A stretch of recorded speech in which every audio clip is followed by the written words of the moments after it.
Welcome to Food on the Mind. This is your host, Jeb Stewart Johnston. I'd like to invite you to head on over to the website if you get a chance. It's at www.foodonthemind.com. Sign up for the newsletter. Grab your free mindful eating guide. You can even set up a consult call with me. Kind of talk about whatever it is you want to talk about. But mainly for me to help you get better at helping yourself. And now, without further ado, here's our next guest. All right, so this is I guess it'll be our second episode, maybe a third if I do a little intro episode for everyone. But today I am with a person that I count as a mentor, someone that I really respect across a wide domain, and that is Dr. Lisa Lewis. Lisa is a clinical psychologist, correct? PsyD, I guess is the proper terminology, correct?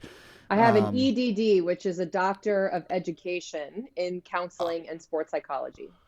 Oh, see, I always thought your doctorate was in psychology. So it's EDD is like a lesser known degree. It's like a PhD, but it was out of the School of Education as opposed to out of this College of Science. So counseling psychology kind of comes from working in schools, working with veterans, working with quote unquote like non-clinical populations. Although I'm trained as a clinician, right. It just comes from a more developmental mental health for all kind of wellness kind of spectrum, as opposed to just clinical psych, which is focusing on illness and how to kind of correct it. Sorry to steal your thunder there. No, actually, it actually explains your approach so much better, because I do always feel that you have such an educational approach to this whole thing, which will actually lead really well into something you've got going on right now in terms of helping fitness professionals to understand behavior better. But so now that I completely blew the introduction and the bio. You've got, it's like all the people I want to interview, everyone's accolades and are so diverse that I generally, I'm going to throw it to you and let you kind of just give a little bit of your background, and because it's pretty varied and it covers a lot of ground. Yeah. And actually I'm glad that came up because, when I was pursuing a doctoral degree, I wanted to be a psychologist from the time I was probably a teenager. And I didn't know all these initials and all these orientations and licensure things. And what I ended up really thinking at that time was that I wanted to be a sports psychologist. I wanted to know about sport and exercise and work with high functioning folks. And I wanted to be able to be a healthcare practitioner. So it was a long, windy road, but I ended up in a program that was counseling and sports psychology, hence why I'm a counseling psychologist as opposed to a clinical psychologist, which is more common, even though a lot of our training is the same. And I ended up in a Doctor of Education program because that program was in the School of Ed, as opposed to a PhD or a PsyD program. And it was more about the program itself and where it would get me than actually me like thinking an EDD is better than this or that. And in fact, like a lot of people are like, EDD, what's that?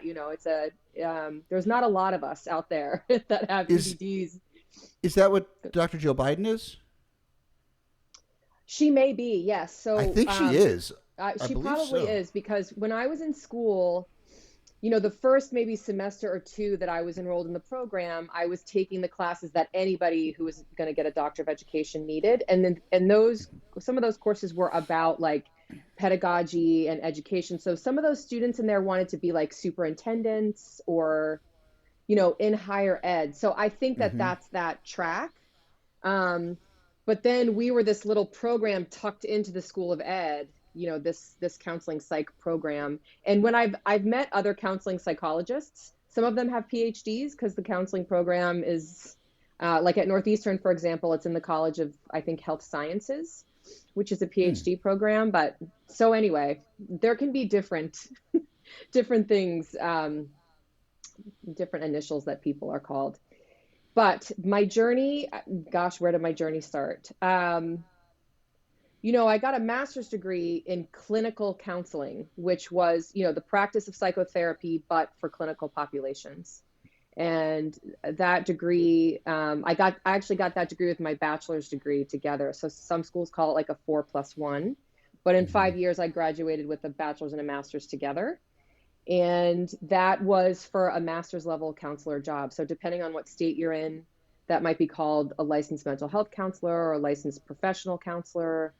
Um, and I started working in psychiatric hospitals, which before you're licensed is really kind of the only place you can work is like institutions, community Hmm. health centers. Um, and I worked on a couple of detoxes. And I always knew I wanted to go back to school, but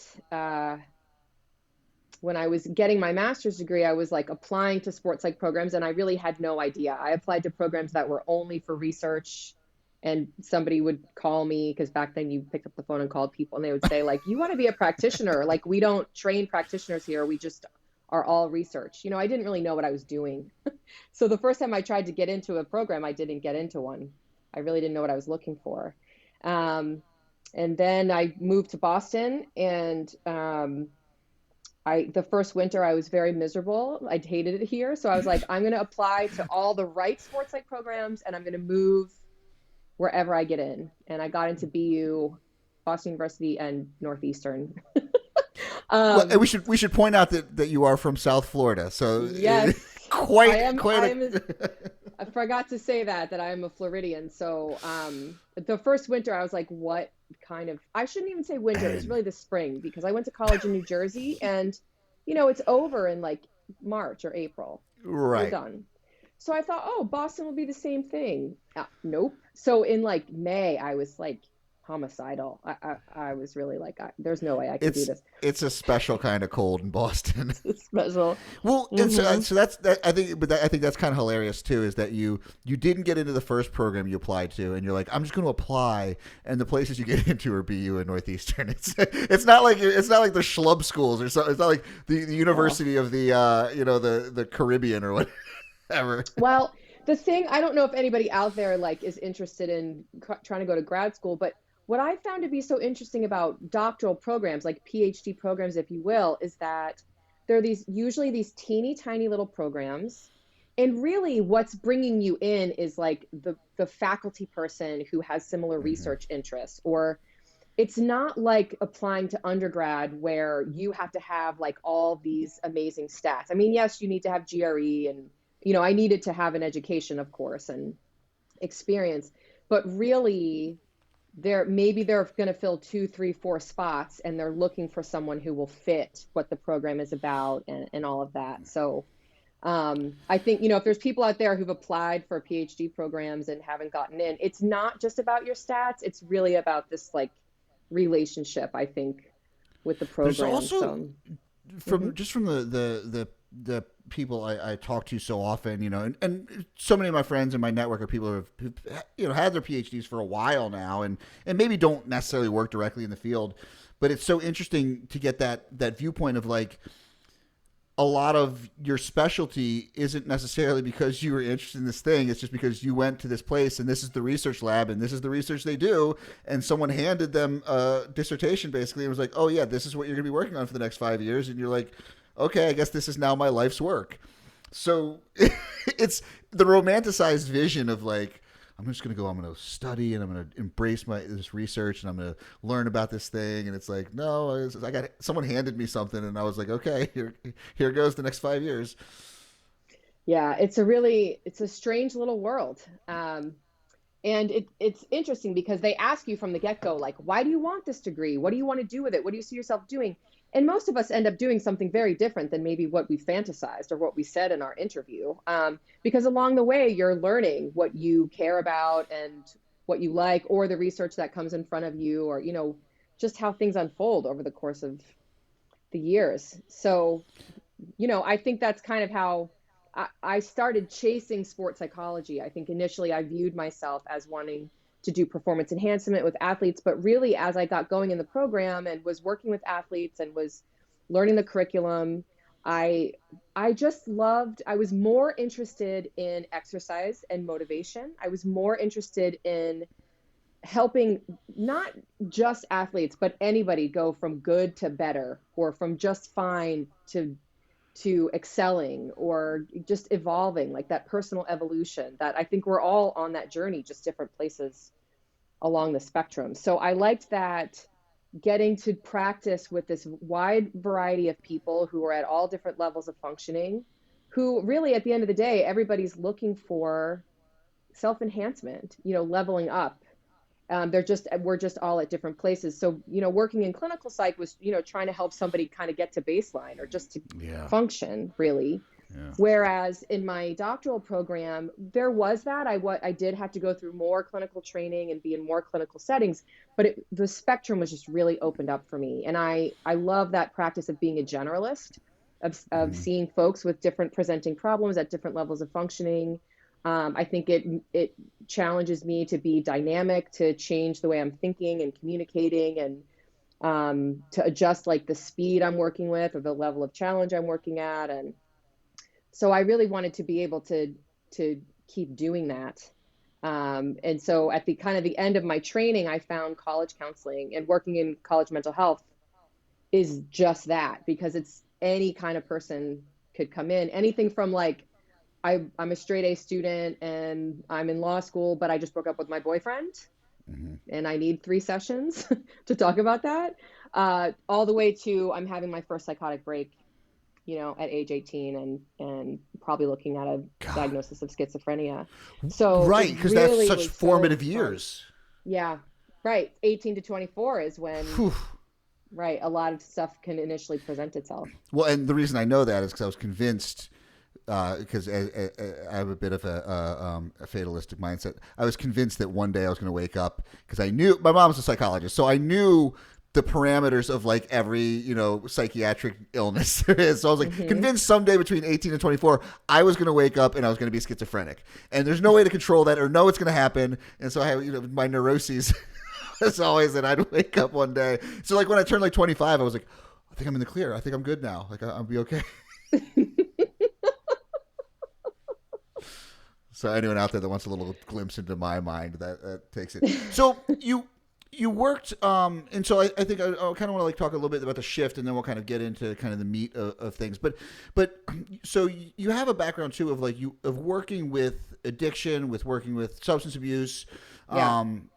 and so and now you're working again very generalist, but you also have a big foot in the fitness industry. So can you talk a little bit about how you what your background is with addiction and substance abuse, and then like how that shift both helped you and kind of maybe pushed you into this other world? Yeah. So substance abuse was never something I was interested in working in or learning about. I remember getting my master's degree and being like, I don't need to take that class. I'm never going to work in substance abuse. And from my first internship, so I started practicing psychotherapy in 2002.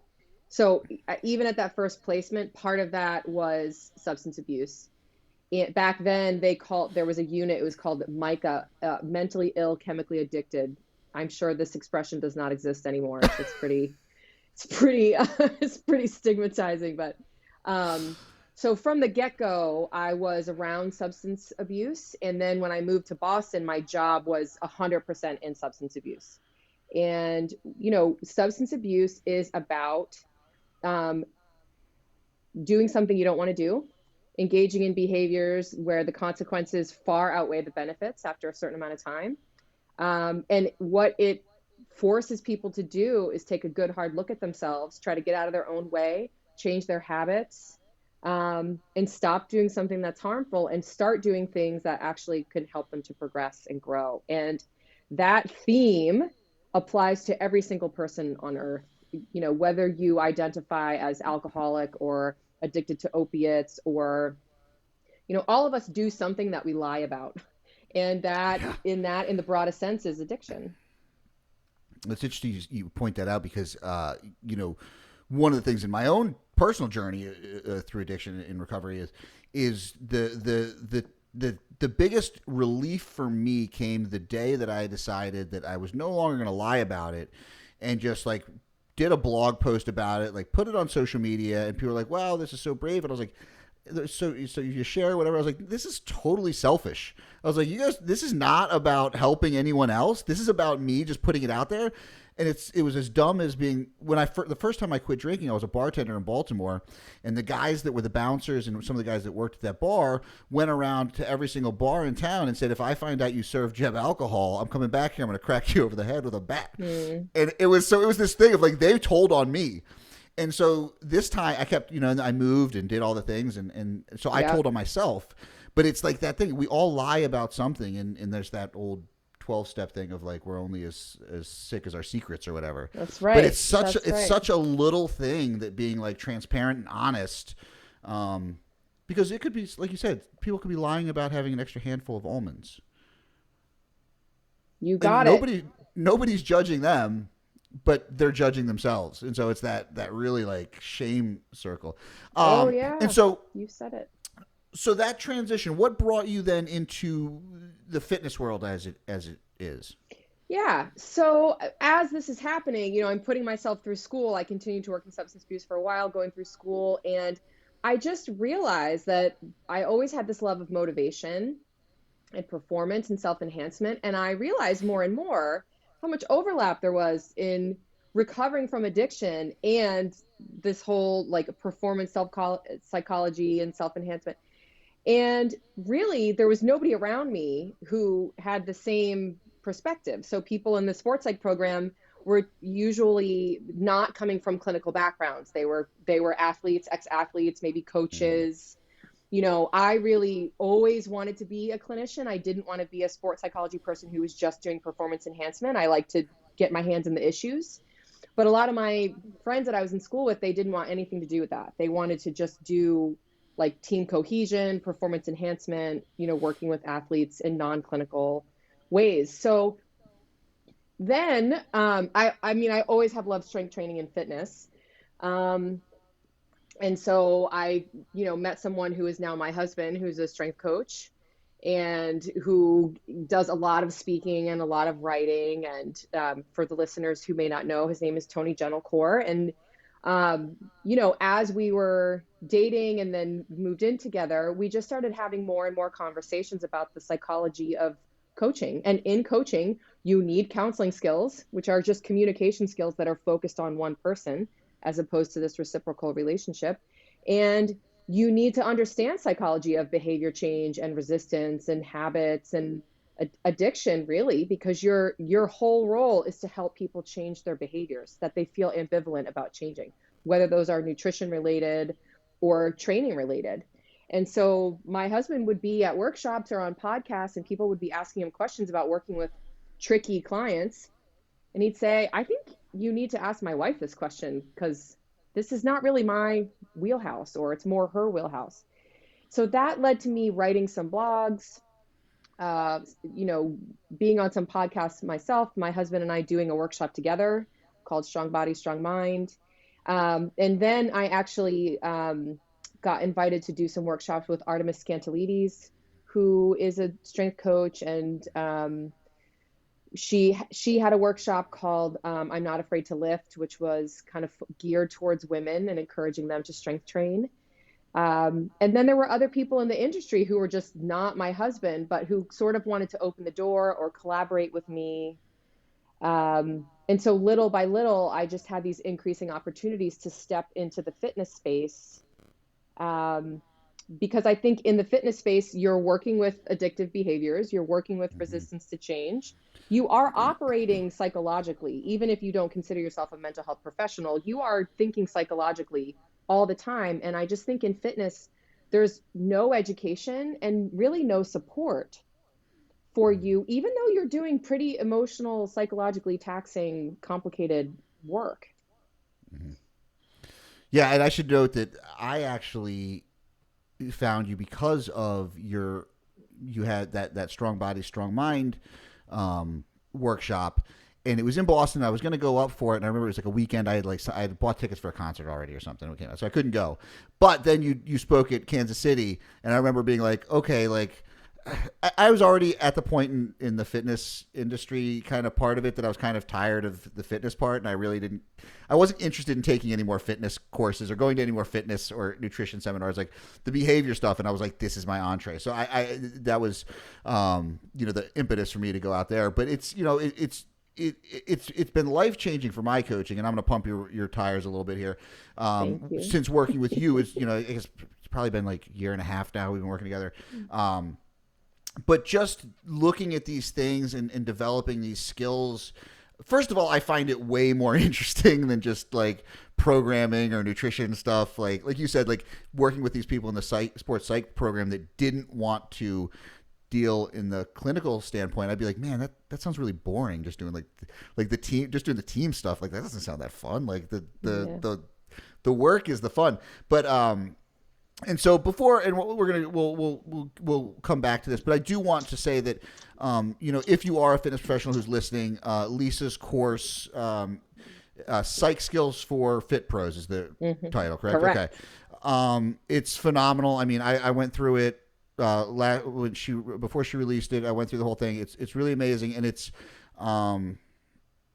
really just a solid overview of things that I think every single person in the fitness industry should understand at least, or at least have gone through, specifically just like self-determination theory, trans-theoretical model of change. I mean, those two things alone, I think if people just had a slight background in those, they would, if not, it would be easier. They would understand better. And so I think just that part of the course, but there's also like, for people who are really into like, I mean, you interview how many people, like there's 10 different like in-depth interviews with leaders in the industry. I think there's 5, maybe 6. There might be 6. Say it. It felt like every chapter had a Yep. Every chapter does. Yeah. Mm-hmm. So obviously I am exaggerating on your behalf. Well, thank you.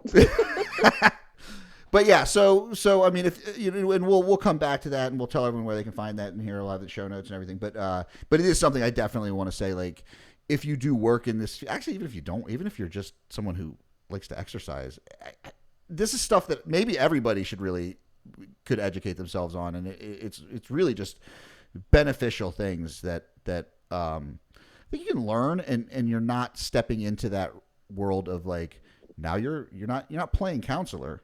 And I think it actually helps to stay in your lane, to know where the lines are. I think a lot of professionals don't understand where the lines are.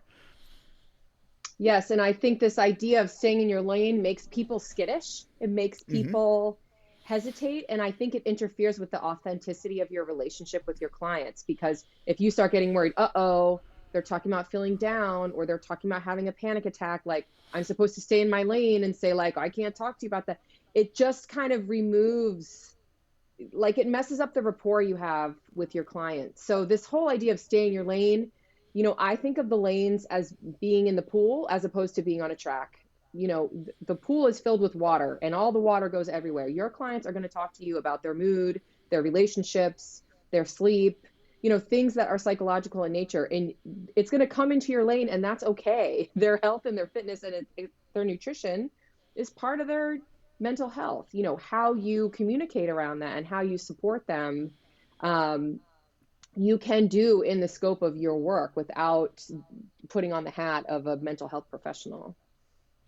So I think let's kind of pivot into that. And we've already spoken a lot about motivation.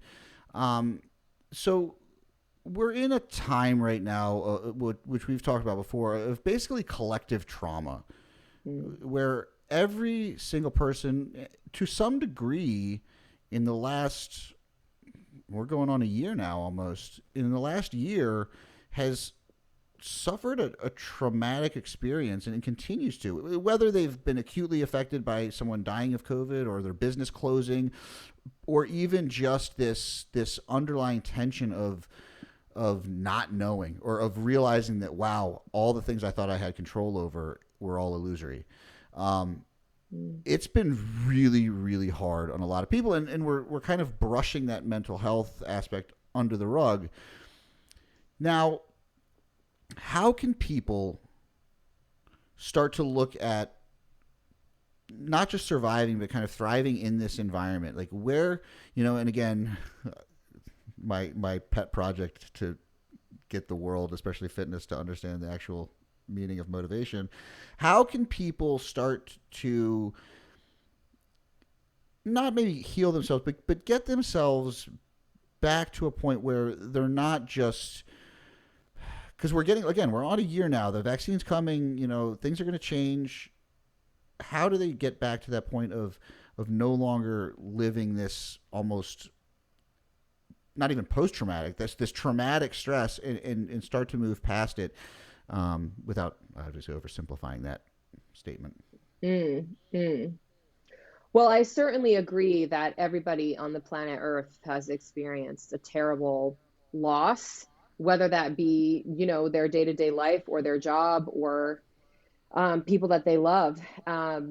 I think that we've all gone through something that will stay with us forever. I think about people who survived World War II or that whole baby boomer generation. I mean, the entire culture was affected by living through that in the days after that. And I think our world will be the same post-COVID world.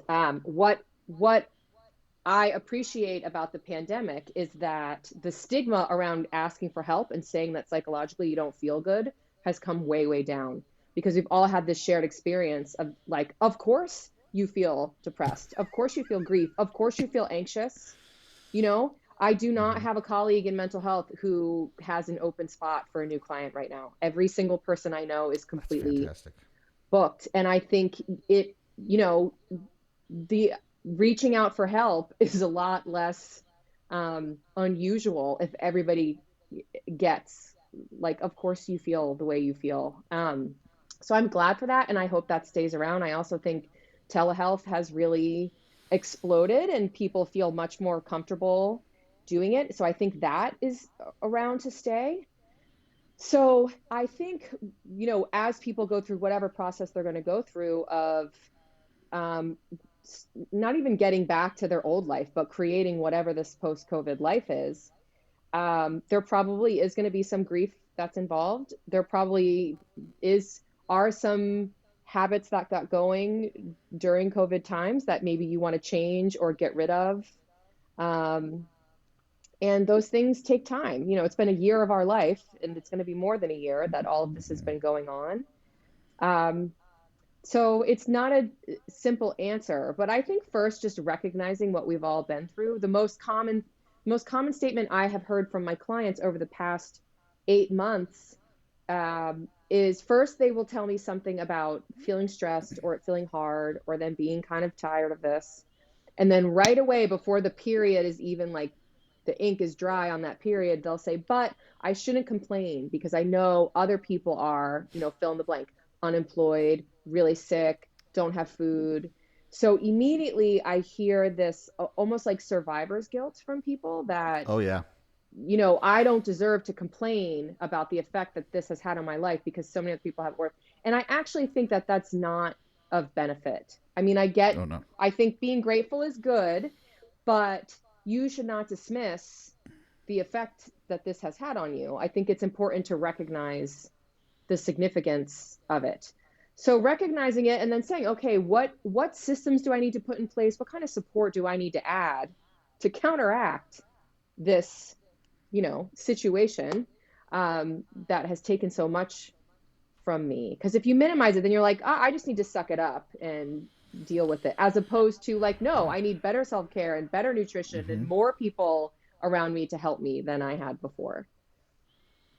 Yeah, I mean, it's funny because one of the things that I see a lot is that someone, oh well, so and so has it worse, or these people have it worse. And my thing is always like, we don't have a barometer that feels other people's feelings. So the worst thing, like I was talking to my wife the other night, I was like, if I guarantee almost everyone can remember the absolute worst pain in their entire lives was that first girlfriend or boyfriend breaking up with you. And you were probably, and think about this, the entirety of your relationship was that you passed them a note saying, will you go out with me? And they sent you one that said yes.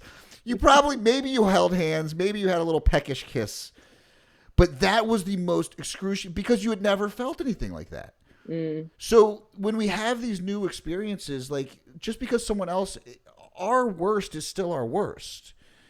And if that worst is a hangnail, it's still the most horrifying pain you've ever felt. So you don't really have the barometer to understand that this pain could be deeper. But it's almost like we say that because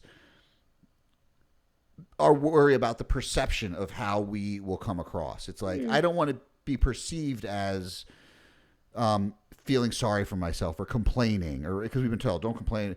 And it's like, you're not. You're just and again, you're the one that obviously is helped me think about a lot of these things. But talking about this idea of like describing emotions and understanding what they are. It's not complaining when you're identifying these things because you're actually working to fix them. Yes, I actually, it's not unusual when I first start working with somebody for them to say, I'm sorry, I've been complaining for the whole last 45 minutes. It doesn't feel like that to me ever. It really doesn't. And I say, you're expressing how you feel. That complain is not that. And you're doing what you're supposed to be doing, which is, talking about the things that are hard for you and how you want to make them better. But I do think there's that, and not necessarily that they care about how they're coming across to me, but I think in general, people who have enough, I work with a lot of people who they are still lucky enough to work. They do live in the United States, in a first world country with healthcare, and, they have a lot going for them. So I do think there's that, like, I shouldn't complain. And I hear this all the time in mental health. I shouldn't be anxious. I shouldn't be depressed. I should be able to do ... because I have all the resources I need. I'm not somebody who's homeless, or I'm not somebody who was orphaned, or I'm not somebody who, people make all kinds of reasons up why they should be, feeling and doing their best. But if you're not, you're not. And there's nothing wrong with saying it. Yeah, it's again, I primarily am working with people who are trying to lose weight or struggling, and these struggles. The outside view is that everyone comes in, they do like some kind of nutrition counseling or whatever, and they lose a bunch of weight and but like a lot of times it's not about, there's not weight loss. Maybe there's no weight loss. Maybe there's a lot of other things to unpack before we can even start getting to that aspect. And it is a lot of times it's people are like, I shouldn't. They're so caught up in almost judging the emotions that they can't actually look at them. And it's also, that's really hard to do, right? Like to look at a situation. And I think that's what therapy really is it's getting that objective view, because I can't look at myself with any objectivity. I'm a disaster. Like I can't look at, but I can have a therapy session, and that external view, that external objectivity helps me to put my stuff in perspective. I think it gives the opportunity to examine emotions and thoughts objectively as opposed to judging them. Once you judge it, you lose functionality. Like when somebody said, why do I keep eating all these extra calories on the weekend? Like I must be a loser. I must be a failure. I must be a pig, or, whatever. First of all, that's something you would never say to somebody else. It's mean and it's criticizing. But second of all, let's say, yes, you are an outrageous pig and there's no hope for you. Like, where do we go from there? There is no usefulness out of that judgment. You cannot make anything out of that. It's like a dead end. So you keep yourself from being able to problem solve and make change if you go to judgment. If you can somehow suspend your judgment or make a little space from the judgment and look at the behavior, what do I get out of that behavior? What's nice about that behavior? What would it be like if that behavior were gone? Then you can actually maybe brainstorm changing it. So being judgmental, I think, often is that barrier that keeps people from getting out of their own way. Yeah, and that's a big part of kind of the entirety of like a mindfulness practice is trying to view things, with non-attachment and non-judgmental behaviors. Because you're right, it's a barrier to growth. Now, within that realm, the thing that a lot of people are having trouble with. I saw a great meme today, and I always like to reference memes now because I'm old enough that my friends point out that they're not actually memes a lot of times, so I can't tell the difference.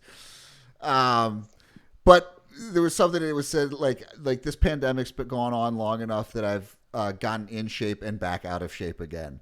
Like, but so and honestly, there's this cyclical nature that I've seen. So we saw when things first started. I saw a lot of clients that were like, this is actually great. My social life's been taken away. I lost a lot of weight to it. And then things started being reintroduced, and all of a sudden, all those habits, it was like, ooh, and you start to see that people's personalities really are very big drivers in their behaviors, in that, like, someone like me, it doesn't matter if all the bars and restaurants are open. I don't really socialize, so it's not a thing. But for people who are really extroverted and really want to get out there, like, all of a sudden that's a big barrier. So in this kind of waxing and waning, these changes, the biggest complaint that I hear, or not complaint, we're not going to use that word, the biggest obstacle that I hear from clients is, I just can't find the motivation to XYZ work out. Like how, and they're always like, how do I get motivated? And that in itself is a trap. But it's like, that's what people say. Like, and again, for professionals that work in this industry, go take the course and you'll understand it better. But for people at home that are just like, hey, I just can't seem to get up and go work out, or I just can't seem to like what kind of things can people start to do to, quote unquote, find that motivation? Mm-hmm. So first of all, if they're saying that and they're complaining about that and they feel some kind of way about that, that is motivation. So the person who is not motivated is not seeking your services. They are not telling you that in an email or on the phone. They're not, because they don't care. They're not motivated. So there's this whole, a lot of people experience like this ambivalence, like, oh, I just want to, lose 10 pounds, or I need to stop doing this behavior, or I need to cut it out with all the Oreos. Why aren't I motivated to do it? Like, that energy, that angst, that frustration is motivation. So what they are getting at is like, I'm not executing because there's some competing motives that are getting in the way.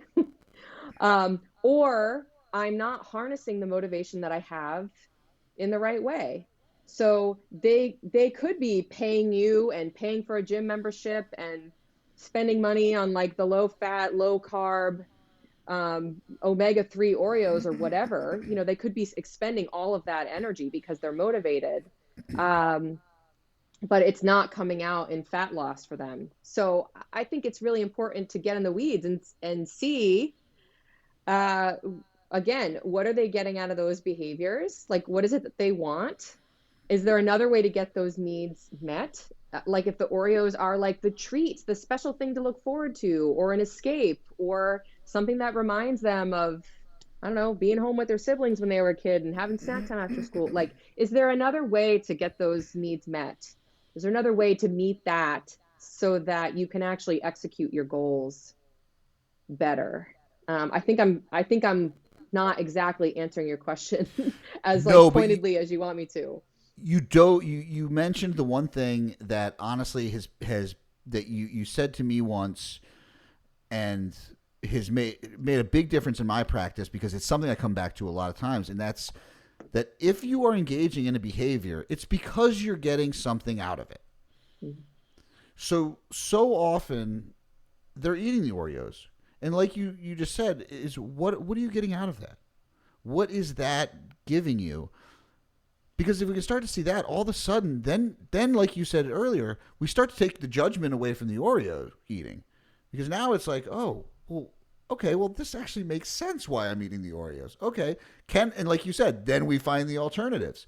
So I think that, like, even though we kind of glossed over it, like, that is, for me personally, working with people, that has been such a huge help to ask them that question. Yeah. And have them start to examine it. Because like you said, it comes down to that judgment. All of a sudden, oh, okay, like, I actually am getting something out of this. It does remind me of a childhood. And it's like, okay. So I think that And again, this was also my backdoor way to be like, hey, guess what? You have motivation. It's like, Yeah. for you to say it is because there is a motivation there, and it's just not what maybe we classify as motivation has come to mean. Like I always say, like the poster of the cat hanging on the cliff that says hang in there or whatever.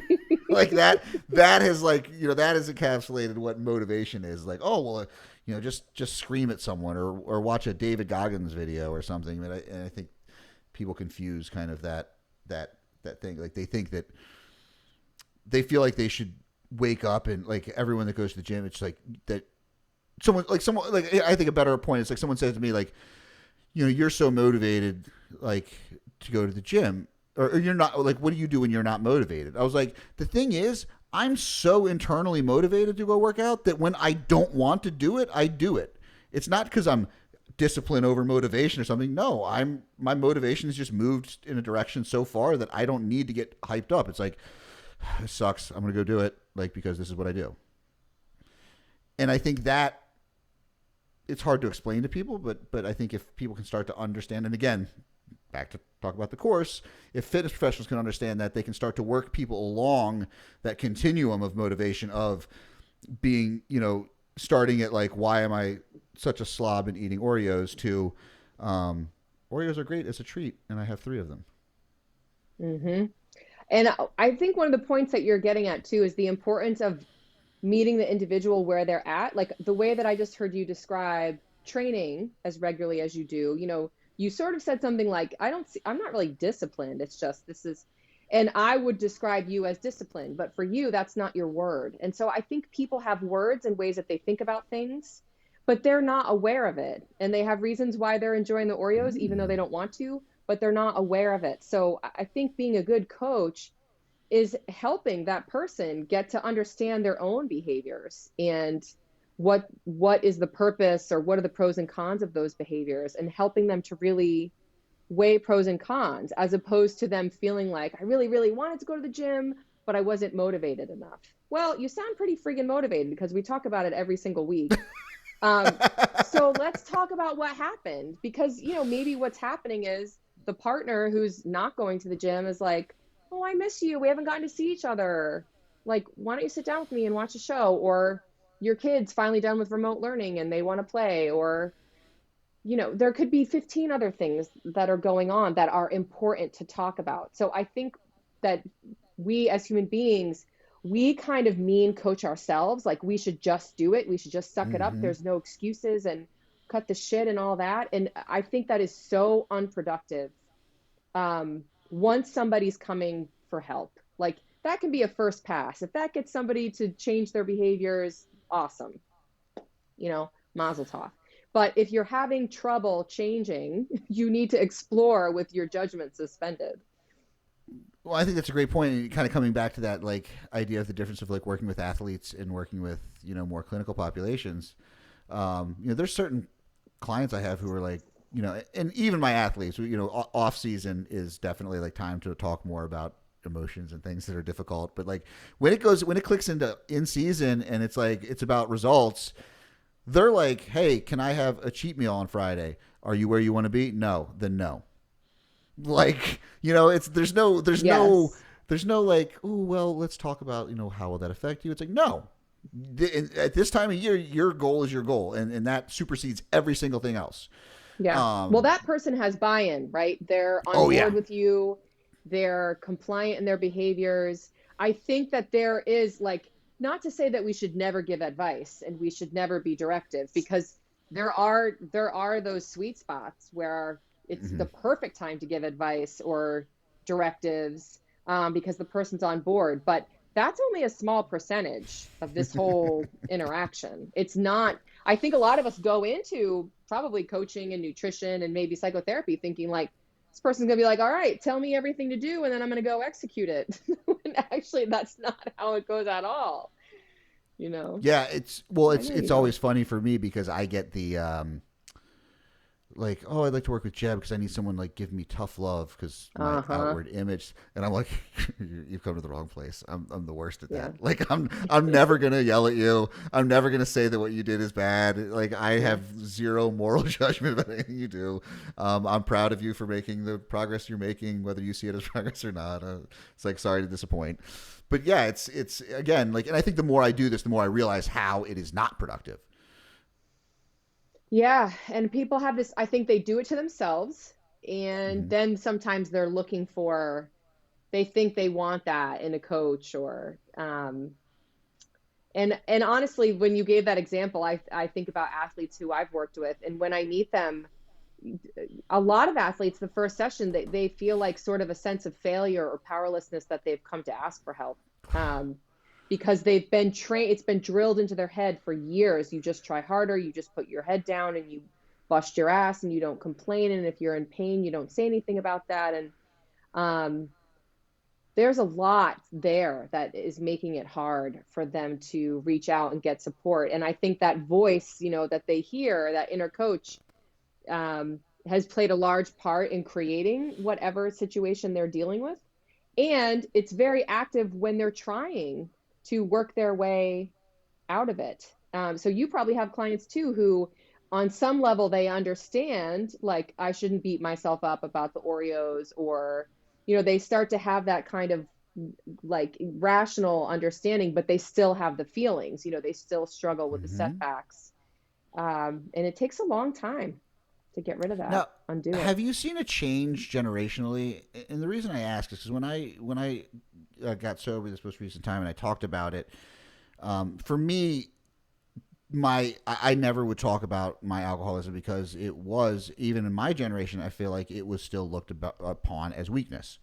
Um, and Yeah. when I did, I was coaching at a CrossFit gym, and like I had a lot of mid 20s kids that were working out there, and every single one of them was like, "Oh man, like I had a problem with Adderall," or "Oh yeah, I did opioid. My cousin's addicted to this. Oh yeah, I totally get it, man. It's a disease," and it was just like that was part of the greatest thing was this overwhelming feeling of like, wow, attitudes have completely changed around this, and it's open. Like discussing it doesn't seem as Mm. taboo as it once was. And do you see that? Feel like maybe generationally athletes and young people feel more open to asking for help. I do think that. I think each generation is exposed to more and more education. They see more and more, people around them asking for help or speaking up. I think it's been normalized, in their development. And also, I think it's been normalized to like have that kind of reaction, like a reaction of acceptance and of understanding, I think is much more emphasized with young people than of like rejection or judgment or fear.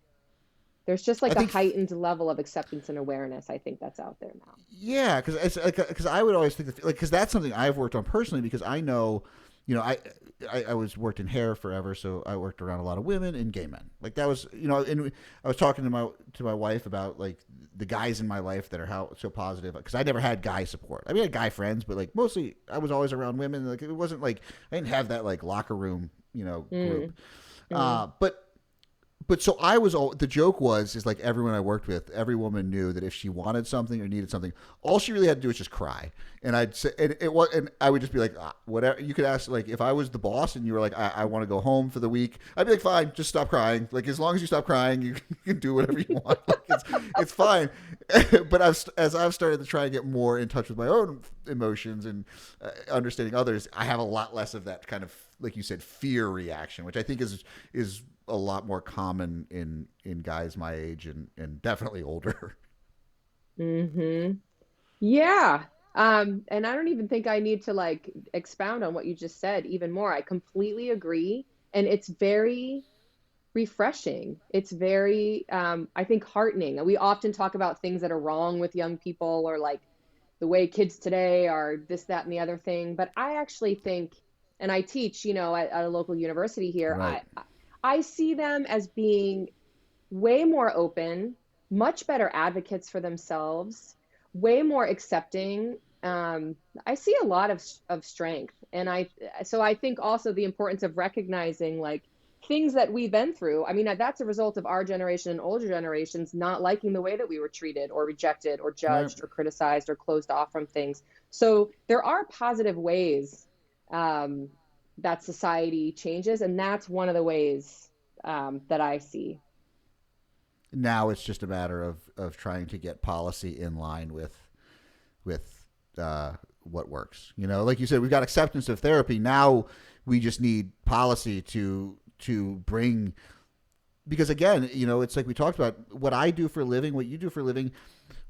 We're kind of behind a paywall. We cater to a certain socioeconomic status, Mm, and of all things I can think of that there should be equity in. I mean, you know, healthcare. I just had Tommy on, and him and I talked about, Dr. Tommy Wood, and him and I talked about how, you know, healthcare should be a right. I think mental health is right up there on the top of that list. And so, you know, not to get on a soapbox rant, but if there's anything where there should be equity, it's that access to just be able to take care of yourself, like self growth, self awareness, you know, change shouldn't be limited to those of us that can afford it, which unfortunately it mm, in a lot of ways it is. I think there's more doors, there's more pathways, there's more accessibility for people who have more, Hmm. people who have more money. So, And yes, more I think, acceptance yeah, in and more communities as acceptance. well. Yeah, I agree with that. So the more education your family has, or the people around you in your community has, the more open they're probably going to be to those things. And the more, supportive they're going to be of it. I do have clients, and I've had many clients over the years who they would never tell their parents they're in counseling or they're talking to a therapist. I remember once I had a client, he was from Kenya, and he was like, mental health is not a thing. Like, my parents would be like, what are you doing? And I used to give this like this presentation to the parents at orientation at college. Like, they drop their kids off and then all come to this Yeah. lecture hall. And I had this slide that said, counseling, it's a thing. And here's what it is, and here's why it matters, because it doesn't have to be Kenyan culture. It can be any traditional Oh yeah. culture or ethnicity who just comes from that mindset. Like, you just suck it up, and depression is weakness, and anxiety is being a wimp, and you just pull yourself up by your bootstraps, and you don't tell anybody or burden anybody with your problems, You just bury yourself in alcohol and, you know, like they did in the old or country. work, or Or having work. kids, or school, or whatever. Yeah. And so I think that is little by little by little. And of course, I live in an urban environment. I live, in a nice community. So I will say this seems very normal to me in my bubble. And there are parts of even the United States that probably would strongly disagree and say, no, mental health, having mental illness is still a weakness and a character defect. But I do think the tides are turning, and that more and more people are accepting and understanding. Yeah, definitely. And I think kind of just to bring it, you know, back is we are in a time period of, again, you know, this kind of vast, you know, hopefully we're moving into a time of healing now instead of just of the grief moment, but especially anyone who works in you know, helping careers, which in Hmm. fitness, you know, it is a helping career. People that are nurses, any Yeah. kind of frontline workers, um, it's imperative to think about these things and take care of these things, because you're just getting hammered, not just in your own life. In a lot of ways, we suspend our own ability to kind of deal with these things because we are helping other people in whatever realms they are, and I think that can be.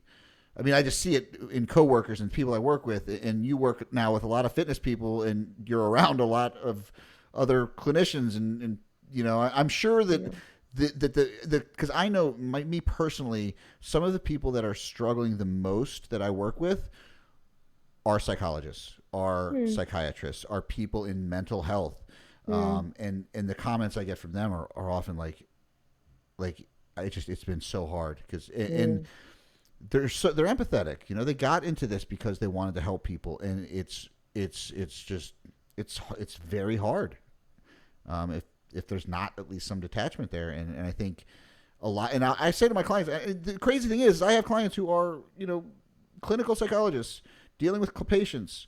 And I say, okay, do you talk to your therapist? Well, I'm not really working with anyone right now. And I'm like, come on. Come on. Come on. Aw. Like, and they do. They're like, I know. But it's like they can't find the time. And it's like all of us, all of our shit, we all do the same Yeah. thing. Yeah. But I think Yeah. that, if anyone's, just people can, there's all these telehealth things now. It's like you said, there's a lot more inroads. There's a lot more doors. There's a lot more, and it doesn't even necessarily have to be psychotherapy. I mean, there's counselors out there, but I think that all roads lead to Rome. And I want to say two things about the helping professions. But, number one, if you get support for yourself and you get help for yourself, you're taking care of yourself. And that's awesome. The other thing is if you are a massage therapist or a nutrition coach or a strength coach or a personal trainer, you are a helping professional. That relationship, it's between two people, but the focus is one of those two people. Mm-hmm. So it's not the same as friendship. It's not bidirectional. So by very virtue of being the helping professional, you are taking on more than what you are putting out there for the other person, emotionally speaking, hence the payment part of the relationship, right? So it's appropriate, but it's important to keep in mind, maybe you're not listening to people's trauma stories, maybe you're not a mental health professional, but that doesn't mean that you're not enduring a lot, because that person has a time and a space where you are focused on them. And that is awesome for them. That is self-care for them. So whether they're complaining to you or they're teary or they just feel really stressed and heavy, or they're just telling you about their life and it seems like there's no solution and it's draining you because you feel like you can't solve the problem. All of that is very real and means that you need to take good care of yourself as well. I've heard people who are coaches say like, well, I'm not doing what you do. I'm not listening. And that doesn't matter. It doesn't mean that you're not providing service and care for another person who's not doing that same thing back to you. Yeah, I mean, a personal trainer with a 10-hour floor shift, that's an exhausting profession. And it's not because you're counting reps or moving weights. No. You're on.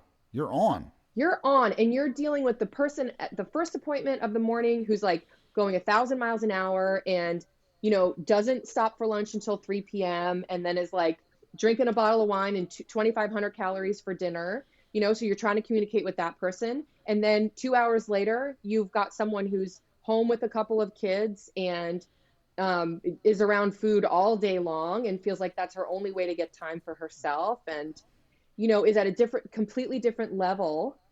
And so you're code switching all the time. You're shifting strategies and what energy level you're at and how much talking and listening you're doing over and over and over again.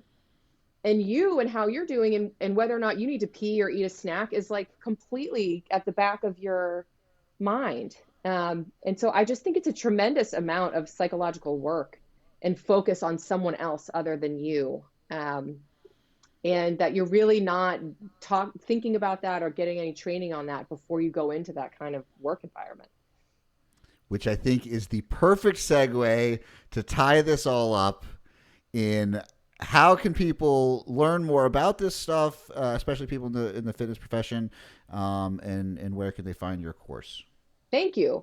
So please follow me on Instagram. That is like my little pet project. I don't even know if I should call it that. It's like my forever project, where I try to weave together, strength training and exercise with mental health and performance enhancement. That's at Dr. Lewis Consulting. And then my course, which is called Psych Skills for Fitness Pros, Volume 1, focuses on motivation, the stages of change, and motivational interviewing. And that you can also find on my website if you go to drlewisconsulting.com. And on the products page, you can click on Psych Skills for Fit Pros and find the product there. You can also sign up for my newsletter where I send out weekly like updates and content and special discounts for folks who, read the newsletter. And also on my website, you can, on the media page, you can see articles I've written or other podcasts I've done, just if you want to read or listen to more. And I should note, you're very strong. So you guys will get to see some. It's not there is Thank no you. like pink dumbbell stuff going on there. There's a lot of like pretty serious strength training. It actually, I finally got back to doing some deadlifts because like one of the so I also, just to kind of close out, you often complain about back pain, or like you've had some issues with like deadlifting in the past and like the mental blocks. And so I hurt my back years ago, and so like I Mm. have a huge mental block on deadlifting, and so that's Ah, kind of my thing now. Is like I go in now and I'm like, okay, like can I get past this? Because honestly, I swear I get hurt because the psychology of it. Like I really do. mm. And like that, there's weird little things in there that people will take, and it's I love the weaving of the strength and the psychology, and it's you always tie it back to like the exercise you're doing and the intent behind it, and I think it really it ties a fun, because I hate so much about social media that I like when there's actually something that seems beneficial and Well, thank productive on you. there. That means a lot to me. I do spend a lot of like thought in how to weave these things together, because I think as people who like to train, like you just said, you are in your head when you're training, Mm-hmm. and your training can serve your mental health, and your mental health and fitness can help your training, and that relationship is so important. So And thank you you write for these things very, very early in the morning. So it's also I'm it's an also early in the morning impressive, yes, exerciser, that you've yeah. got that mental acuity at because I open up my phone at like 6:30 or whatever, and you've already posted it. I'm like, wow, that's an early morning. But Yeah, but you should see Lisa, me at like 7:30 at night. I'm like turning into a pumpkin and not writing anything. so Lisa, thank you so much for doing this. I really appreciate it. Again, just for anyone that's listening, this woman has had a I can't even really begin to describe the impact that you've had on my life in the past Oh, thank whatever you. year and a half or 2 years or whatever it's been. Just and again, it's there's very few people in this world that I will tell everyone to follow and listen to and promote. But you're definitely one of them, because I really think you're helping not just people on an individual level, but I think with this course, it has this exponential growth, and that's something that I really treasure, in the fact that so many people could be affected by this kind of this thing. So thank you for being here, and just thank you for everything you do. Well, thank you so much, Jeb. I appreciate your kind words, and I love being a part of your show.